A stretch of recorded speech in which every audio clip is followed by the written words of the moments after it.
Хочется быть без слов, хочется быть без снов, хочется быть сейчас, под этим небом, под этим солнцем, в этом море, под этим ветром. Сегодня была интересная очень ночь. Звезды были, открытое небо, месяц светил. Казалось, везде чистое небо, а над морем и за теми горами бушевала молния, сверкала от самого неба до самого моря.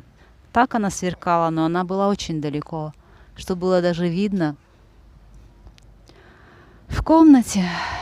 А когда выходишь на балкон, открывалась просто картина на всю широту. Как это было интересно, потому что гром доносился. А утром я думала, дождь пойдет. Нет, утром уже и следа нет, все простыло.